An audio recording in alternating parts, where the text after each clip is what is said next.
I never thought about what the Pastor Seebass family did for my family. I never asked my father any question. I mean, now looking back, I understand why.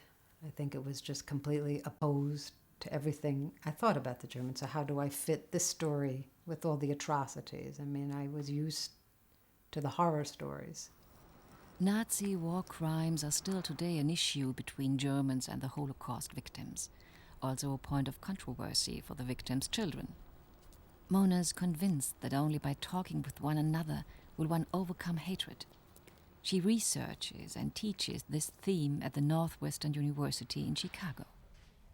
The students come here to talk with Renate and Stefan Seebass. How hate and personal injustice is passed on to future generations. What is prejudice? These are the themes in the psychology course. Most students today don't know much about Germany. That not all Germans were Nazis is for the students an important and a somewhat surprising message, told through Mona's own experience and that of the Seebass family. To introduce Renate and Stefan Seebass.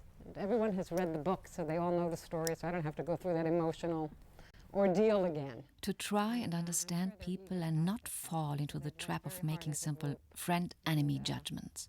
This is what Mona wants to teach her students.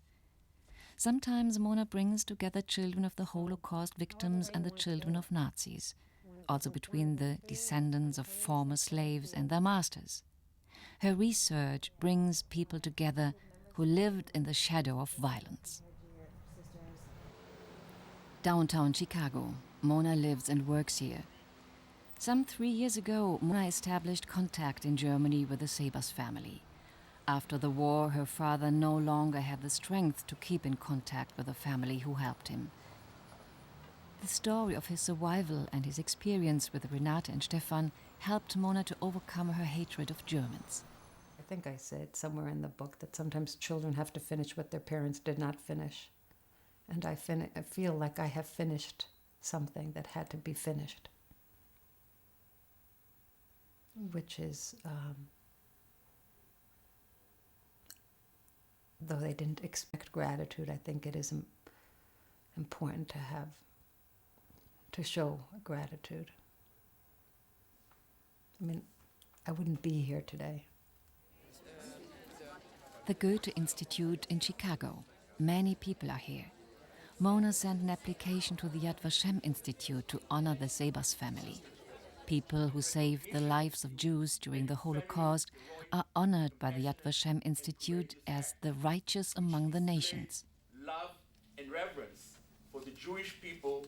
The representative from the Israeli embassy in Chicago bestows this honor on Renate, who represents her family. On behalf of the Jewish community of Greater Chicago. At the close of the ceremony, Renate was asked if she had a message for future generations.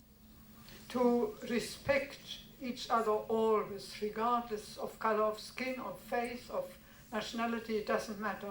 To respect each other as human beings. What I've learned is that feelings of anger and resentment or guilt, it's not good to pass it from one generation to the next. Why?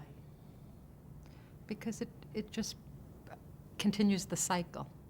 I think if you feel guilty, then you feel bad, and then you resent it. And then I think if you feel hatred and resentment, you just pass down those feelings. I think it's important to be able to understand the other side. Truly, I'm very grateful that you came. Thank you.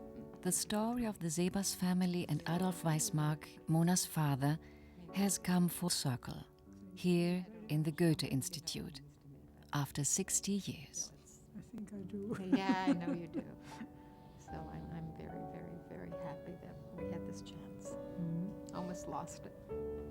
It was a great gift that you gave me, many times, twice. Thank you very much indeed.